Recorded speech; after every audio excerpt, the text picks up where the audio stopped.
Billionaire insults Waitress in French, stunned when she replies perfectly and calls him out.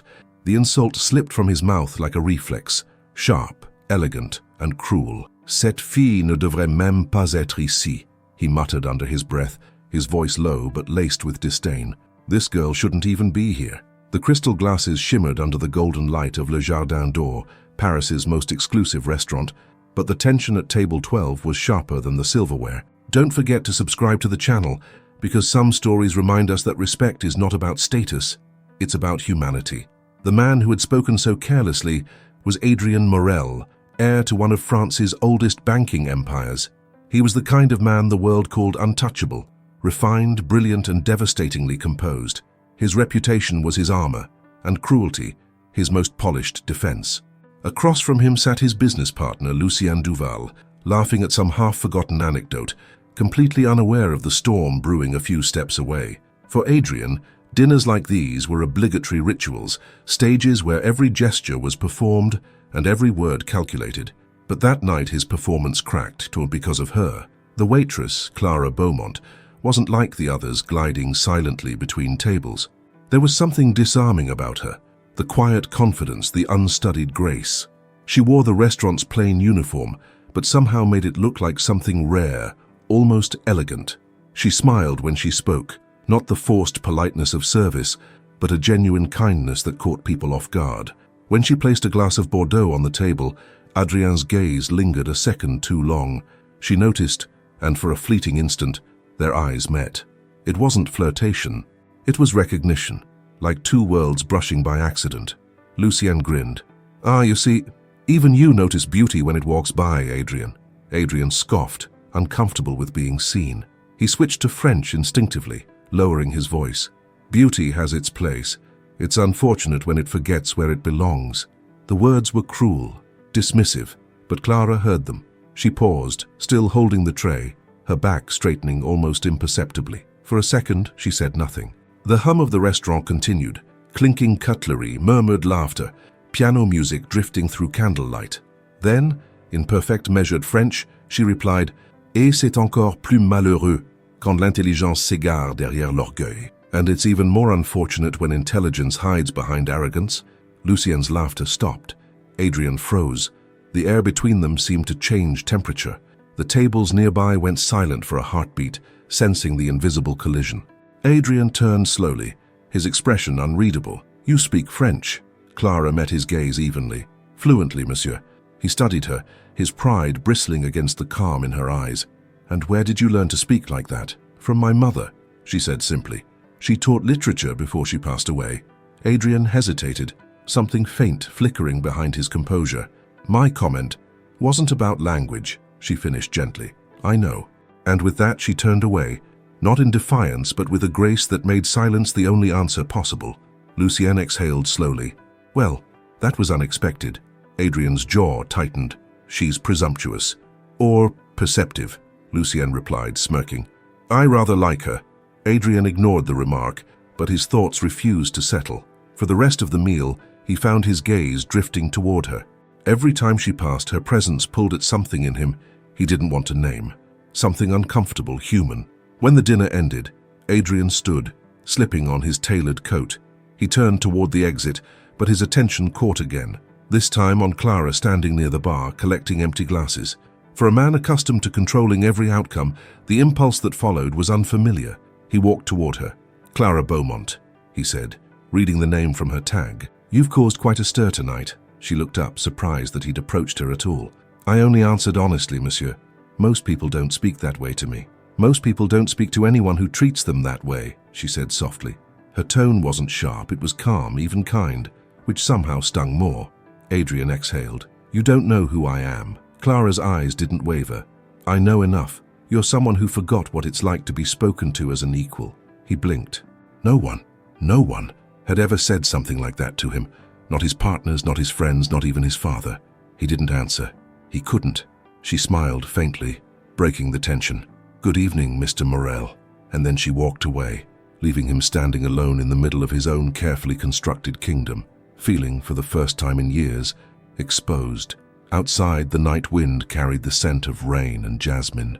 Adrien stepped into his waiting car, but his reflection in the window looked different somehow, less certain, more alive. Lucien's words echoed from earlier. You notice beauty when it walks by. But this wasn't beauty. It was truth, and it had looked him straight in the eye. That night, long after the city had gone quiet, Adrian found himself replaying every word she'd said. The fluency of her French, the steadiness in her gaze, the way her tone never trembled. It shouldn't have mattered. She was a waitress, a stranger, a brief disturbance in his perfectly ordered world. But it did matter, because beneath all his control, all his armor, she had done what no one else dared. She had seen him, not the billionaire, not the heir, but the man who'd forgotten how to be human. And somewhere between guilt and fascination, Adrien Morel realized the truth he'd never admit aloud. He wanted to see her again, even if it meant confronting everything he'd spent his life trying to bury. Adrien didn't return to Le Jardin d'Or for 3 days, not because he didn't want to, but because he couldn't understand why he wanted to. The memory of that night haunted him, the waitress with perfect French, the calm in her voice, the way she'd looked at him, not with admiration or fear, but with quiet disappointment. No one had ever spoken to him like that and walked away. No one had made him feel so small, yet somehow more real. By the 4th night, he found himself sitting in the back of his black Mercedes outside the restaurant again. Paris shimmered under the soft drizzle, headlights glinting against cobblestone, laughter spilling from cafes, life moving without him. He told himself he was there to meet a client, a lie so transparent even his driver didn't ask whom he was waiting for. When he finally stepped inside, the maitre d' straightened immediately. Monsieur Morel, welcome back. Your usual table? Not tonight, Adrien said. His eyes flicked subtly across the room, scanning. Who's working this section? The maitre d' followed his gaze. Ah, Mademoiselle Beaumont. Would you prefer? No, Adrien interrupted. That will do. Clara noticed him the moment he sat down, though she didn't look surprised. She approached with her notepad, calm as ever. Good evening, monsieur. Table for one? For now. She nodded, professional. Would you like the house special tonight? I'll have whatever you recommend, he said. Dangerous choice, she said lightly, a trace of humor slipping through her composure. Why? Because I don't recommend based on money, she replied. Only on what's real. He smiled faintly. I'll take that risk.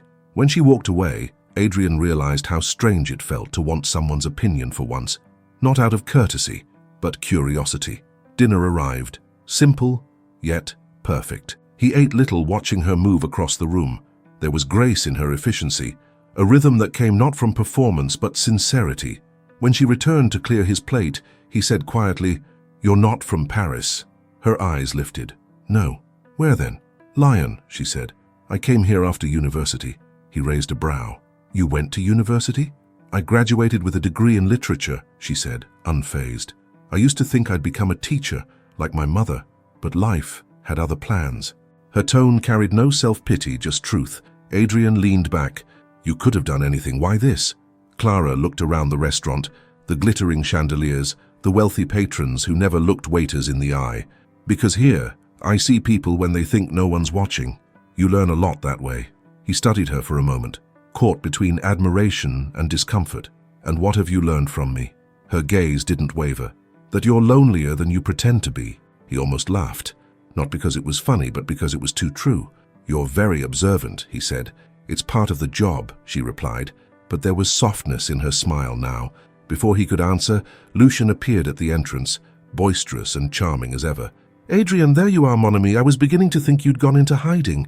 Adrien's composure snapped back instantly. Lucien. Lucien's gaze flicked to Clara, then back to his friend. Ah, the famous waitress. The one who speaks better French than you do. Clara smiled politely. I doubt that, monsieur. Nonsense, Lucien said, grinning. He hasn't stopped talking about you. Adrien shot him a warning look. That's enough. Lucien raised his hands in surrender. Relax. It's refreshing to see you interested in something that's not profit margins. He turned to Clara. Tell me, mademoiselle, what did you say to him that night? He's been different. Clara hesitated. Maybe I just reminded him that words can hurt as much as they can heal. Lucien's smile softened. Then I owe you my thanks. He needed that reminder. Adrien exhaled. Lucien. His friend chuckled. I'll leave you to your philosophical dinner then. When Lucien was gone, Clara looked at Adrien, amusement flickering in her eyes. So, you've been talking about me? He sighed. Apparently. I didn't realize I'd made such an impression. You didn't, he lied. You embarrassed me.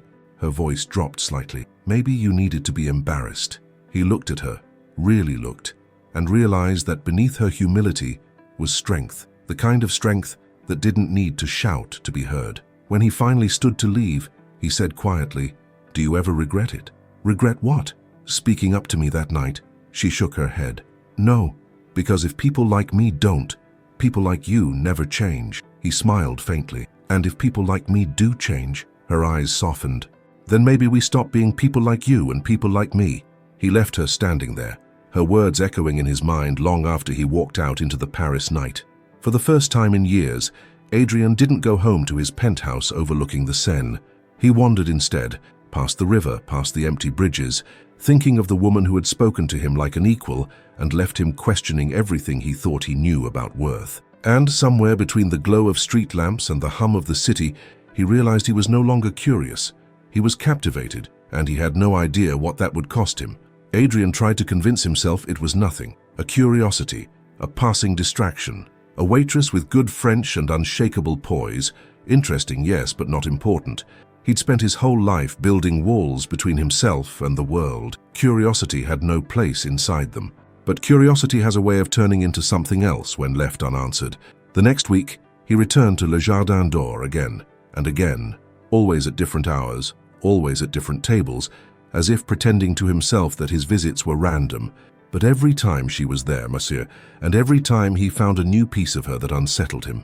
He noticed the way she tucked a loose strand of hair behind her ear when concentrating, the quiet way she spoke to the kitchen staff, never commanding, always kind. Once, when a younger waiter dropped a tray and the manager began to scold him, it was Clara who stepped in. "It was my fault," she said smoothly, even though it wasn't.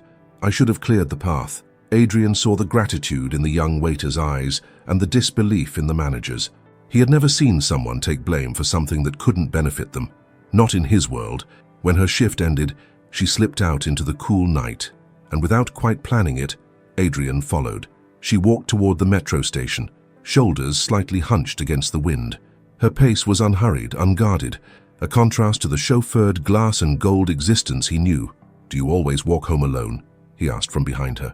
Clara turned, startled, but her expression quickly softened when she recognized him. "Do you always follow people after dinner, monsieur?" He smiled faintly. "Only the ones who ruin my appetite."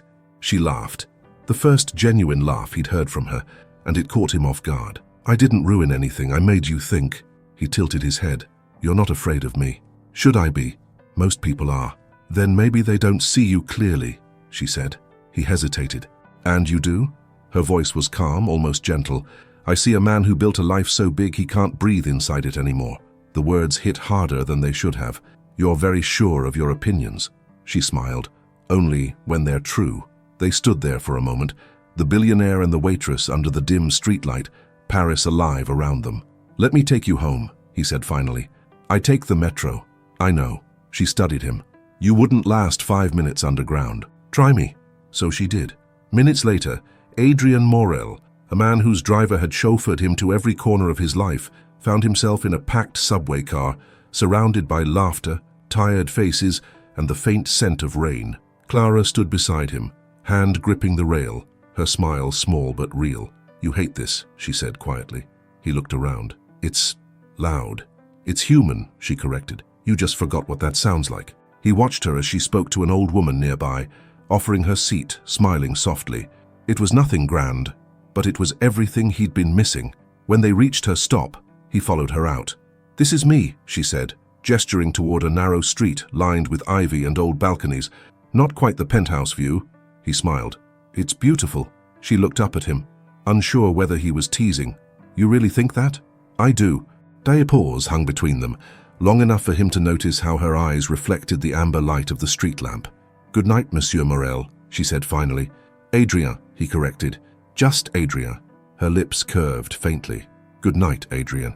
He watched her disappear into the narrow doorway, then turned toward the empty street, feeling something he hadn't in years. Peace. But peace doesn't last long in a world built on control. The next morning, in his office overlooking the Seine, Lucien leaned back in his chair, studying his friend with a knowing smile. "So," he said, You finally found something that makes you leave work early. Adrien frowned. Don't start. She's the talk of the restaurant, you know. The waitress who silenced Adrien Morel. The staff practically worships her. He looked away. She's different. Lucien raised an eyebrow. Different is dangerous for men like us. Adrien glanced at him sharply. And yet you sound jealous. Jealous? Lucien laughed. No. Concerned, maybe. You're not built for this kind of thing. This kind of thing? The real kind, Lucien said quietly. The kind you can't control. Adrien didn't reply. He just stared out the window, his reflection pale against the grey Paris sky. That evening, as the city glowed with dusk, he returned to the restaurant again, this time not for control, not for conversation, but for connection. But when he arrived, Clara wasn't there. Where's Mademoiselle Beaumont? He asked the maître d'hôtel. The man hesitated. She took the night off, monsieur. Why? I believe her mother fell ill. Adrien froze. Is she? I don't know, the man said softly. She left in a hurry. Something heavy and unfamiliar filled Adrien's chest. Worry. Before he could stop himself, he was already outside, calling his driver, giving an address he wasn't sure she'd appreciate him knowing. But he didn't care. The woman who had changed the way he saw himself was hurting, and for the first time in his life, he couldn't stand to do nothing. He had to see her, even if she wanted him to stay away. It was nearly midnight when Adrien's car stopped outside the modest apartment building in the 11th arrondissement. Rain slicked the narrow street, the golden glow of a single lamppost reflecting off puddles. It was a quiet neighborhood, the kind of place that existed in an entirely different Paris than the one Adrien knew. No marble foyers, no chauffeurs, no designer coats hanging by the door. He hesitated before stepping out. For a man used to walking into boardrooms and commanding empires, standing outside a stranger's door felt like trespassing, but something stronger than pride pushed him forward. He climbed the stairs slowly until he found her name, C. Beaumont. The paint on the door was chipped, and somewhere behind it he heard muffled coughing at not hers but older, weaker. He knocked once, then twice. After a pause, the door opened a few inches. Clara's eyes widened in disbelief when she saw him standing there, tall, immaculate even in the rain, an absurd contrast to the worn hallway around them. Adrien, she whispered, what are you doing here? I heard about your mother, he said quietly. I wanted to make sure you were all right. She frowned. You shouldn't be here. Maybe not, he admitted, but I am. Behind her, a soft voice called out, Clara, who is it? Clara sighed and stepped aside. Come in before you wake the neighbors. The apartment was small, one main room with a sofa, a bookshelf lined with second-hand novels, and a small table cluttered with medicine bottles. A frail woman sat in an armchair wrapped in a blanket, her hair silver and her smile faint but kind. Mother, Clara said gently. This is a friend? Adrien nodded, unsure how to fit into such simplicity. Bonsoir, madame. The woman's eyes lit with recognition at his accent. Ah, such proper French. Are you one of Clara's colleagues from the restaurant? Clara hesitated. Something like that. Adrien smiled politely. She's spoken highly of you. Then she's told you too much, her mother teased, coughing softly. Clara rushed to her side, placing a hand on her shoulder. You should rest. Her mother shook her head, looking between them. He's a gentleman, isn't he? You can always tell by how nervous they look in small apartments. Adrien blinked, caught between laughter and humility. Clara sighed. Mother, please. But her mother smiled warmly. It's good for you to have visitors, my dear. You work too much. Life shouldn't be only about surviving. Clara's eyes softened with love and exhaustion. I know, maman. When her mother finally went to rest, Adrien stood by the window, hands in his pockets. The rain outside had softened into mist. Clara returned quietly, arms folded. You had no right to come here, she said, though her voice lacked anger. I didn't come to intrude, he said. I came because I care. Her eyes narrowed slightly. You don't even know me. Then help me change that. Clara shook her head. You live in a world where people are currency, Adrien. You don't care. You calculate. Her words stung because they were true. He looked down. Maybe I'm trying not to. For the first time, she hesitated. There was a vulnerability in his voice that didn't sound rehearsed. I don't want your pity, she said quietly. My mother's illness isn't your responsibility. I know, he replied, but that doesn't mean I can't help. Her eyes flickered with defiance. Help how? Write a check? Buy us a new apartment? You think money fixes everything? He met her gaze. Not everything. But it can ease something. Her jaw tightened. And what would that make me? Another project for a man who wants to feel less guilty. Adrian exhaled. It would make you someone I want to see smile again. That silenced her. The words weren't smooth or strategic. They were clumsy, raw, and real. After a long pause, she said softly, "You can't just walk into my life and try to fix what you broke in yours." He nodded. "Maybe not, but I can start by being here." Clara looked at him for a long moment, the rain whispering against the window. Then, to his surprise, she didn't ask him to leave. Instead, she poured 2 cups of tea. They sat across from each other in silence, the steam curling between them like a fragile bridge. After a while, she asked, "Do you miss anyone?" He blinked. "What do you mean?" "You carry yourself like someone who lost something, or someone, a long time ago." He hesitated. "My mother. She died when I was 16. Clara's expression softened. "I'm sorry," he nodded. "It's been half my life, but sometimes I still wait for her to walk through the door." She smiled sadly. "Then maybe that's why you came here." "What do you mean?" "Maybe you saw something in me that reminded you of what love looks like when it's real." He looked down at his hands. "If that's true, then I don't know what to do with it." Clara finished her tea and stood, crossing to the door. "You don't have to do anything, Adrian. Just learn to see people again." He rose slowly. "Will I see you tomorrow?" "That depends," she said. "Will you still be the man who thinks waitresses shouldn't be here?" He gave a faint, rueful smile. "I think I lost that man somewhere between dinner and now." She nodded, almost smiling. "Then maybe." He lingered at the door a moment longer, looking back at her, standing barefoot in the dim light, her strength disguised as gentleness. "Good night, Clara. Good night, Adrian." As he stepped into the rain, something in him shifted quietly. It wasn't redemption yet, but it was the beginning of one. And for a man who measured life in numbers, that tiny, uncertain maybe felt more valuable than any fortune he'd ever earned. The next morning, Adrian woke up before dawn. The city was still dark, Paris barely stirring, and yet he couldn't rest. The quiet of his penthouse, normally his sanctuary, felt suffocating. Every echo reminded him of how empty success had become. He made coffee but didn't drink it. Instead, he stared at the skyline, glass towers glowing faintly under a silver mist, and thought of the woman whose world existed beneath it all. At 8, he was in his office, signing documents he barely read. Meetings passed in a blur. His assistant Camille noticed the distraction. "Monsieur Morel," she said cautiously, "you've initialed the same page 3 times." He blinked. "Right. My apologies." She tilted her head. "You don't make mistakes, sir.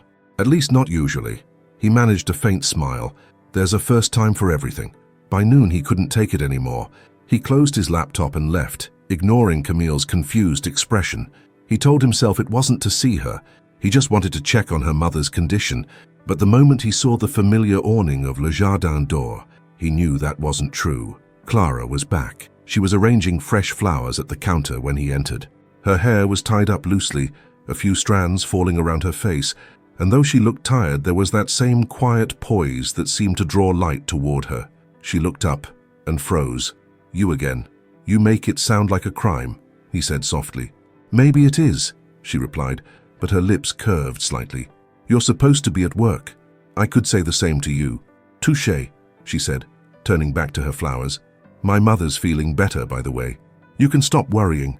"That's good," he said sincerely. "But you know I wasn't just worried about her." She paused, then glanced over her shoulder. "Then what were you worried about?" "You," he said simply. Her hands stilled over the vase. "You really don't know how to stop saying complicated things, do you?" He smiled faintly. "It's a habit." "Well, it's confusing," she said, turning fully to face him. "You come into my life, say the right things, then disappear for days." "What are you doing, Adrian?" He hesitated, his usual composure slipping. "I'm trying to remember what it's like to be real." Something in his tone made her expression soften. "You don't strike me as someone who forgets easily." "I've forgotten everything that mattered," he admitted quietly. "You reminded me." She studied him for a long moment, then said softly, "You shouldn't say things like that." "Why not?" "Because I might believe them." Their eyes met, the space between them charged and fragile. But before either could say more, a voice interrupted, the maître d', polite but sharp. "Monsieur Morel, a word, please." Adrien turned. "Of course." The man stepped closer, lowering his voice. "Sir, with all respect, your visits have created a certain tension among the staff and the clientele." Adrian frowned. Meaning? Meaning, the maître d' said delicately. This is an establishment for fine dining, not personal affairs. Mademoiselle Beaumont is an exceptional employee, but perhaps your presence is unwelcome, Adrian finished. The man didn't answer, but his silence was enough. Adrian nodded curtly. Understood. He left without another word. Clara watched him go, her chest tightening with something she refused to name. That evening, after her shift, she found a small envelope tucked into the corner of her locker. Inside, a single handwritten note, "Meet me where the city meets the river." She almost laughed at the absurdity. He really doesn't give up, does he? But still she went. At twilight, the Seine shimmered gold and blue beneath the bridges, the air soft with the scent of rain. Adrian was there, leaning against the railing, the wind tugging at his coat. "I wasn't sure you'd come," he said when he saw her. "I wasn't sure I should." "Probably not," he said, smiling faintly. "But thank you anyway." They stood in silence for a moment, watching the river carry its secrets away. "My father used to bring me here," Adrian said suddenly.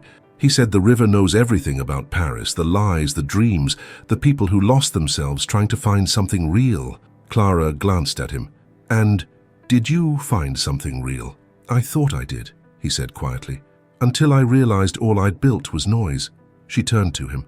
"You're not the only one who's lost things, Adrian.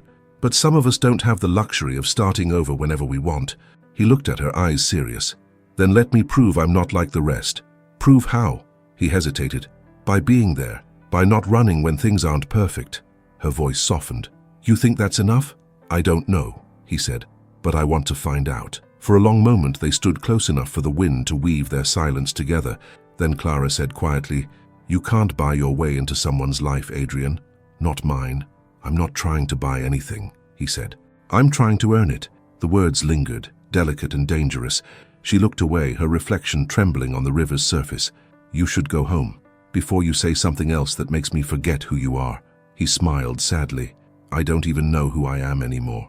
When she walked away, her footsteps fading into the sound of the city, Adrian stayed where he was, staring at the water. For the first time, he didn't see his reflection. He saw hers. And he knew he wouldn't stop until she looked at him again, not as a man of wealth, but as a man who'd finally learned what love was supposed to mean. Days turned into weeks, and Adrian's visits to Le Jardin d'Or became less frequent, not because he'd stopped thinking about Clara, but because every time he saw her, the distance between their worlds felt wider. She had a life built on effort, discipline, and quiet dignity. He had one built on money, reputation, and performance. And no matter how much he wanted to, he couldn't just step out of his world without breaking it. But love, real love, doesn't wait for permission. It grows in the silence between what's right and what's undeniable. One evening, Adrian received an invitation to a charity gala at the Musée d'Orsay, an event filled with the kind of people who would measure kindness by the size of their donations. He almost declined. Then he saw the sponsor list. The catering company hired for the night was Le Jardin d'Or. He hesitated only a moment before replying that he would attend. When he arrived, the museum was glowing. Marble floors reflecting chandeliers, classical paintings watching over guests in tuxedos and silk gowns. But among all that refinement, his eyes searched only for one face. He found her near the champagne table, carrying a tray of hors d'oeuvres. Clara froze when she saw him. "You shouldn't be here," she whispered, trying not to draw attention. "Too late," he said quietly. "I'm already here." Before she could reply, a voice interrupted, high, clipped and laced with arrogance. "Adrian Morel, I haven't seen you in ages." A tall woman approached, dressed in couture red, her confidence effortless. "You remember me, don't you?" Adrian smiled politely. "Sophie." "Of course." Clara stepped back, eyes down. She recognized the tone, the intimacy. Sophie was the kind of woman who belonged in Adrian's world, polished, untouchable, and perfectly aware of it. "I didn't know you still attended events like these," Sophie said, looping her arm through his. "It's been, 2 years since Geneva?" "Something like that," Adrian said evenly. "I don't attend many anymore." "Shame," Sophie said. "You always made them more interesting." Her gaze flicked toward Clara. "Ah, and you brought help with you?" Clara froze. Adrian's voice sharpened instantly. "She's not with me." Sophie smirked. "Of course not, how silly of me." Then in French she added under her breath, just loud enough for Clara to hear, "Ces filles ne savent jamais rester à leur place." Girls like her never know their place. But before Clara could walk away, Adrien turned sharply toward Sophie. His voice, low but cutting, carried across the nearby tables. Et les gens comme toi ne savent jamais reconnaître leur petitesse. And people like you never recognize their own smallness. Sophie blinked, stunned. Excuse me? He smiled faintly. You heard me. The nearby guests glanced over, curious. Adrien's expression, calm but firm, made Sophie flush with humiliation. I see you've changed, she muttered, before walking away. When the crowd's attention drifted back to the string quartet, Adrien turned to Clara. Are you all right? She stared at him, speechless. You didn't have to do that. Yes, I did. Her eyes softened. But before she could respond, the head chef called her name sharply. Beaumont, we need those trays in the West Hall, now. She straightened. I have to go. Clara, thank you, she said quickly, before disappearing through the crowd. Later that night, as the gala wound down, Adrien stepped out onto the museum terrace for air. The city lights shimmered below, the Seine glowing under the moon. He loosened his tie, his chest still tight from everything unsaid. A quiet voice broke the silence. You don't belong out here either, do you? He turned. Clara stood in the doorway, her uniform crisp again, her expression unreadable. Shouldn't you be home? He asked softly. Shouldn't you? She replied. He smiled faintly. I was hoping you'd come. I wasn't planning to, she said.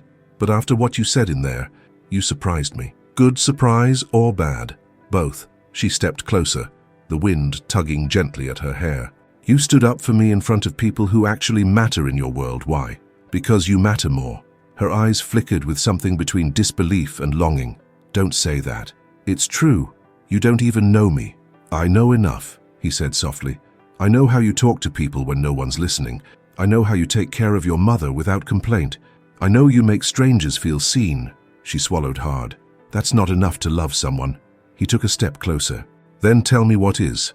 Clara's voice trembled. Trust, time, truth. Then I'll give you all three. For a long moment she said nothing. The music from inside drifted out, a soft waltz echoing under the Paris night. Adrien, she whispered, people like you don't change. You forget. Eventually this will fade, and you'll go back to your world. And I'll still be here. He reached for her hand. Then let me prove you wrong. She looked down at their joined hands, the contrast stark, his polished, hers calloused, yet somehow they fit.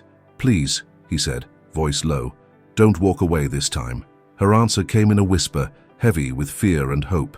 Then don't make me regret staying. And for the first time, Adrien Morel didn't think about consequences, about image or expectation. He just looked at her, really looked, and realized that somewhere between arrogance and apology, he had already fallen in love. But love, like truth, never comes without a cost, because across the terrace, unseen in the shadows, a camera flash flickered once, then again. Someone had been watching, and by morning their worlds would no longer be private. By dawn, the photograph was everywhere. It appeared first on a gossip site, then on financial blogs, then on morning talk shows. A single stolen image of Adrien Morel, billionaire heir, standing close to a waitress under the moonlight at the Musée d'Orsay, his hand resting gently on hers. The caption read, Adrien Morel's secret romance, billionaire caught with mystery woman from the working class. By noon, it was unavoidable. Investors called, board members panicked. Even his father's old colleagues reached out to express their concern about appearances. Adrien ignored them all, but he couldn't ignore the one call that mattered, Lucien's. Tell me it's not true, his friend said, voice tight. It's true, Lucien sighed. Can you realize what this looks like, don't you? The press is framing it as some kind of savior fantasy, the rich man rescuing the poor girl. They're calling her the charity case of the year. Adrien's jaw tightened. She's not a charity, and I don't care what they say. You might not, Lucien said, but she will. He was right. When Adrien arrived at Le Jardin d'Or that afternoon, the usual calm of the restaurant had turned into whispers. Conversations stopped when he walked in. Even the maitre d' avoided his gaze. Clara wasn't there. He found her in the back alley, sitting on the steps behind the kitchen, still in her uniform, her hands clasped tightly together. Clara, he said softly. She looked up, her eyes red, not from tears, but exhaustion. You shouldn't be here. I had to see you. You shouldn't have to fix this, Adrien. I don't care what they say, he said, kneeling slightly to meet her eyes. None of it matters. She shook her head. It matters to me. They took my face, my name, my job, and turned it into your scandal. Do you understand what that feels like? I'll handle it. You can't, she said, her voice cracking. You can't buy silence, not this time. They're calling me things I can't repeat. They're saying I used you. He clenched his fists. Then I'll tell them the truth. And what's the truth? She asked bitterly. That you pitied me? That you found me interesting for a moment? He froze. You know that's not what this is. Then what is it, Adrian? She demanded, standing now. Because I need to know before the rest of the world decides for me. He stared at her, the wind catching her hair, her chest rising with every breath of anger and pain. It's real, he said finally. Everything I've said, everything I've felt, it's real. She looked at him, tears glinting in her eyes. Then why does it feel like I'm the only one paying the price for it? He reached out, but she stepped back. I can't do this, she whispered. I can't live in your world. Then let me live in yours, he said desperately. Please. She shook her head. You don't belong there, and I don't belong here. Maybe we were never supposed to meet. And before he could speak, she turned and walked away, through the back door into the kitchen and out of his sight. That night, Adrian sat in his car outside her building for hours, watching the lights flicker through her window. He didn't go in. He couldn't. For the first time in his life, money, power, and influence, the tools that had always solved everything, meant nothing. He'd fallen in love with someone he couldn't protect. The next morning, headlines turned crueler. The story escalated. Paparazzi camped outside Clara's apartment. Guests at the restaurant cancelled reservations. By evening, she was asked not to return until things quieted down. When Adrian found out, he went straight to the restaurant's owner, an old acquaintance. You can't fire her for something I caused, he said sharply. It's not personal, Adrian, the man said. It's business. My clients don't want drama with their dinner. Adrian's voice turned cold. Then I'll buy your restaurant. The man laughed nervously, realizing too late that he wasn't joking. I'll wire the payment tonight, Adrian said. Effective immediately. Every staff member stays, including Clara Beaumont. You're serious. Deadly. And he was. By morning, the contract was signed. But when he showed up at Clara's door to tell her, she didn't open it. He left a note instead. You don't work for anyone anymore. You never will again. You're free. For days, she didn't respond. Then, one night, a knock came to his penthouse door. When he opened it, Clara stood there, soaked from the rain, trembling but resolute. Why did you do it? She asked. To protect you. She stepped closer, her voice breaking. You think buying the restaurant makes me safe? It just proves everyone right, that I'm another poor girl who got lucky with a rich man. I don't care what they think. I do, she shouted, because I've fought my whole life to be respected, to be enough, and now because of you they'll never see me as anything but your scandal. He took a step closer, rain dripping from his hair. Clara, I'm sorry, I just... No, she interrupted. Don't apologize. Don't make it noble. Just understand that I needed to be seen, not saved. The silence between them felt infinite. Then she whispered, You can't fix what you don't understand, Adrian. You can't fix me. And just like that, she turned and walked away again, this time for real, leaving him standing in the open doorway, rain pooling around his shoes. Adrian watched her disappear into the night, realizing the truth he'd spent his life avoiding. He could control empires, but he couldn't control the heart of the one woman who made him human. And for the first time, he wished he couldn't. 2 weeks passed. Paris, for all its beauty, had never felt so cold. The gossip died down, as it always did. But Adrian didn't feel relief, only absence. He'd built his empire on forward motion, yet now every hour seemed frozen. He couldn't eat, couldn't sleep, couldn't focus. Every success suddenly looked hollow without her beside it. At night, he'd walk the streets she used to take home, hoping, foolishly, to see her shadow turn the corner. He memorized the sound of the metro doors, the hum of distant laughter, anything that might fill the quiet she left behind. Lucian came to visit one evening, letting himself into the penthouse.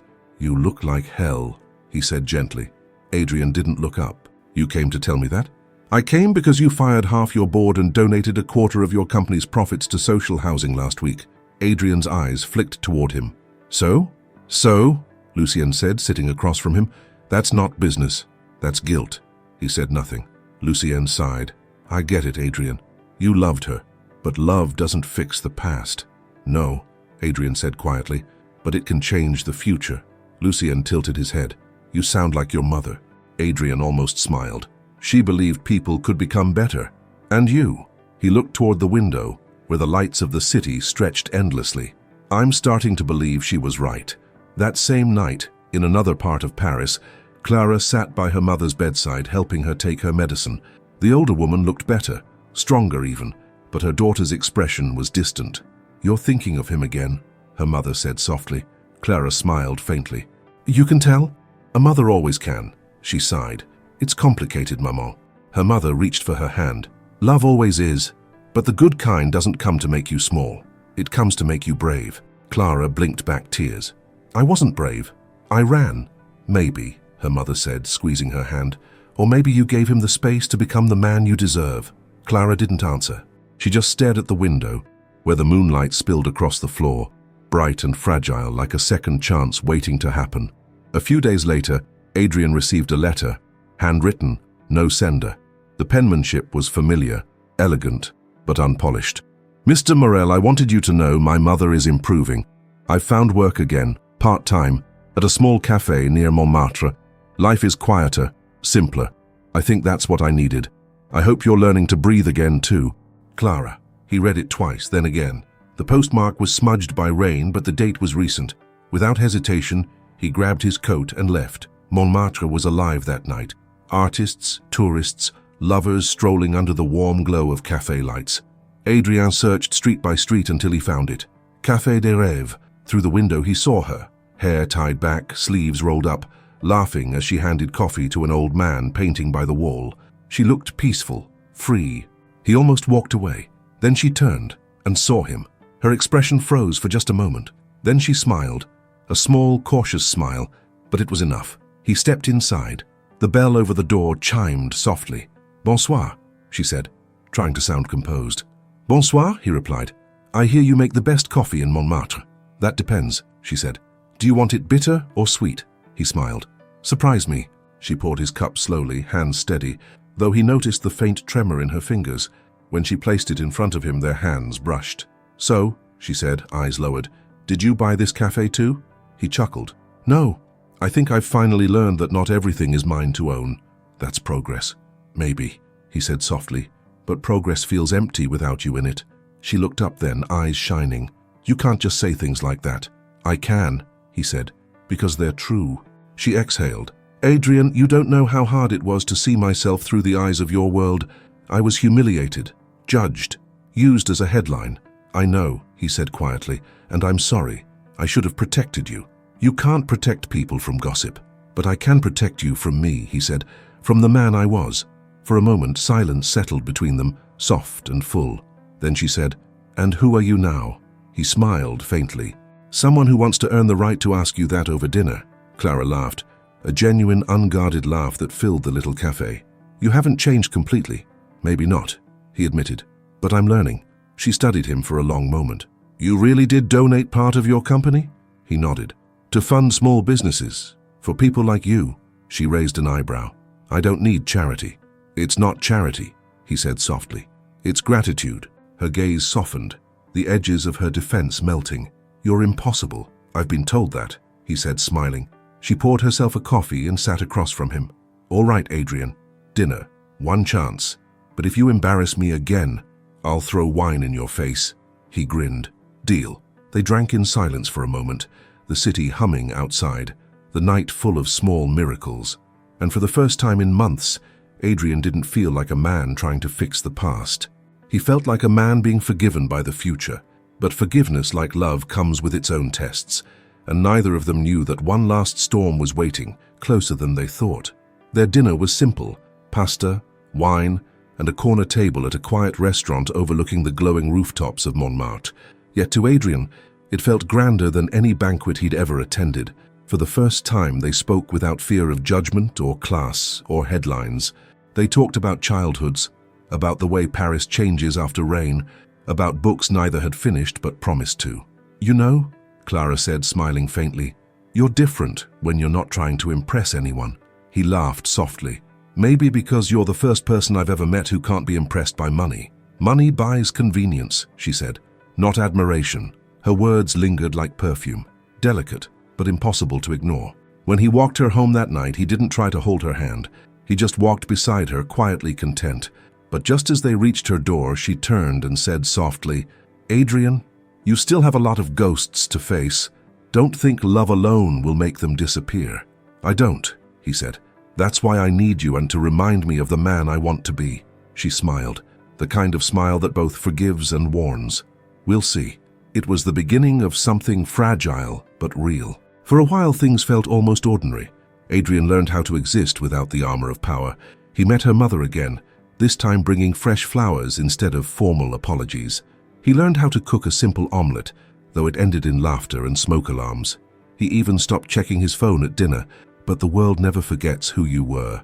One afternoon, while Adrian was out of town for meetings, a journalist approached Clara outside her cafe. "Miss Beaumont?" he asked politely, holding a microphone. "We're doing a story about your relationship with Adrian Morel. Would you like to comment?" She froze. "No, thank you. It's just," the man continued, "we've learned something. His company's new charity fund, the one supporting small businesses, we traced part of the funding back to your cafe. Looks like he used your name on the documents." "What?" He nodded. "He registered the trust under Beaumont Foundation." "Did you know?" Her stomach turned cold. "No, I didn't." He smiled thinly. "Then you might want to ask him why." That night, when Adrian came to see her, she was waiting outside, arms crossed, expression sharp with disbelief. "Why did you use my name?" she asked before he could even speak. He blinked. "Clara, what are you talking about?" "The foundation, the cafe, everything. Why did you use my name without telling me?" He exhaled. "It wasn't what you think." "Then what was it?" "It was meant to honor you," he said earnestly.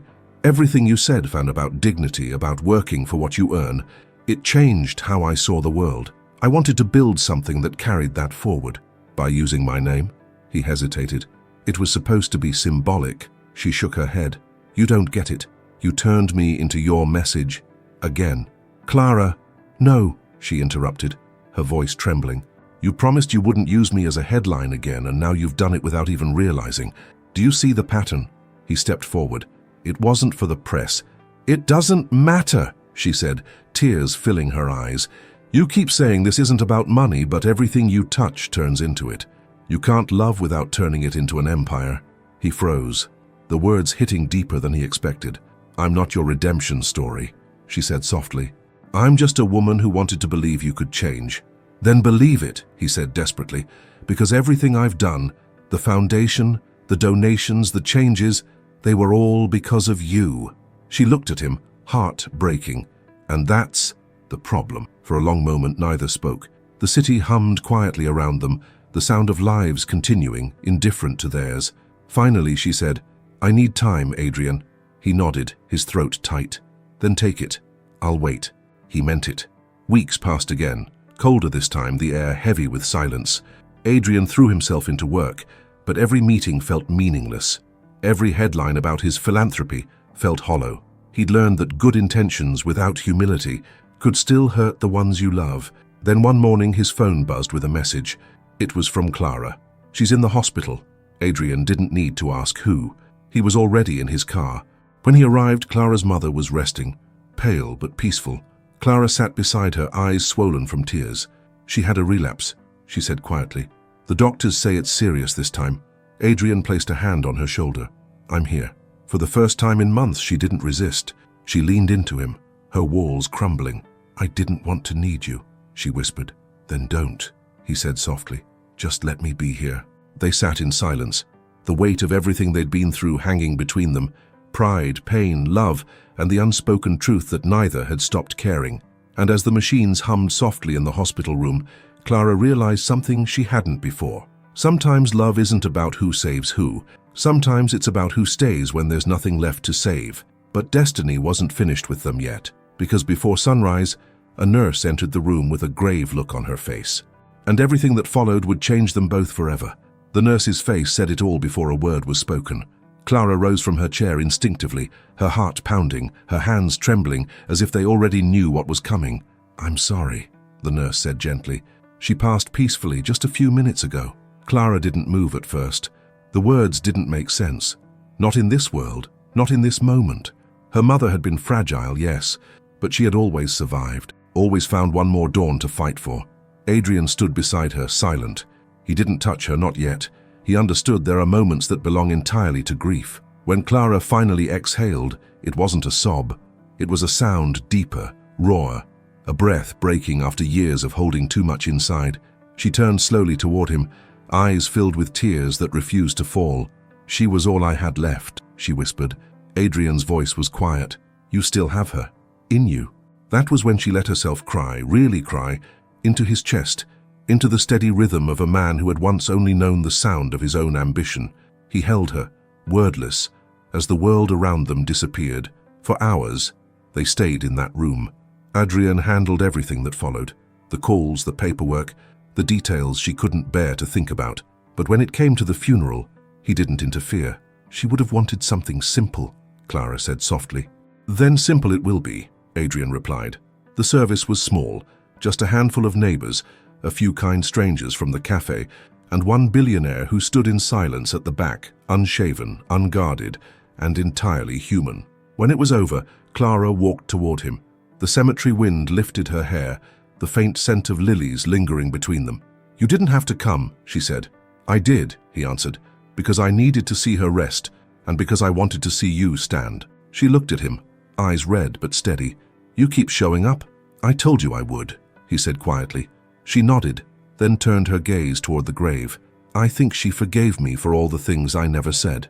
I think she'd be proud of the woman you are," he said. Clara gave a small, sad smile. "And of the man you're becoming." For the first time, he didn't feel unworthy of those words. Over the next few months, life found a new rhythm. Adrian visited the cafe often, not to own, not to save, but simply to sit, to listen, to learn how to exist without control. He started working quietly, using his resources not for press releases or legacy projects, but for real people, anonymous donations, local scholarships, a new wing at the hospital where Clara's mother had stayed, built under her mother's name, not his. When Clara found out, she didn't confront him. She just showed up at his office one evening with 2 coffees. "Oh, you're terrible at pretending you didn't do it," she said. He looked up from his desk, caught off guard. "How did you know?" "The nurse told me. Said a quiet investor paid the bill in full." He smiled faintly. "I wanted her name to mean something more than sorrow." Clara placed the coffee on his desk. "You really did change." He shrugged lightly. "Maybe I just stopped running from myself." She sat across from him, the city lights casting soft patterns across her face. "So what now, Adrian?" He met her gaze. "Now I stop proving things and start living them." A slow smile spread across her lips. "And what if I'm part of that life?" He reached for her hand, his voice steady, but full of feeling. "Then it's the only part that matters. For the first time since everything began, since the insults, the misunderstanding, the chaos, silence between them felt peaceful. Not heavy, not waiting, just whole." That night, they walked together through the quiet streets of Paris. No cameras, no headlines. Just 2 people who had finally stopped hiding behind what they were and started seeing who they'd become. At one point, she paused by the river and looked at him. "You know, when I first met you, I thought you were incapable of love. And now?" he asked. "Now I think you were just waiting for someone to speak your language," she said softly. He smiled, the kind of smile that comes only after losing everything false. "Then I'm glad it was you." She leaned into him, and he wrapped his arm around her. The city lights shimmered across the water, golden and endless. For Adrian Morel, who once thought love was weakness, it had become the only kind of strength that mattered. And for Clara Beaumont, who had spent her life believing she had to be small to survive, love had finally shown her how vast she truly was. They didn't promise forever. They didn't need to. Because sometimes the greatest kind of love isn't the one that rescues you. It's the one that stays once you've rescued yourself. Don't forget to subscribe to the channel, because stories like this remind us that love can humble the powerful and heal the broken, one honest heart at a time.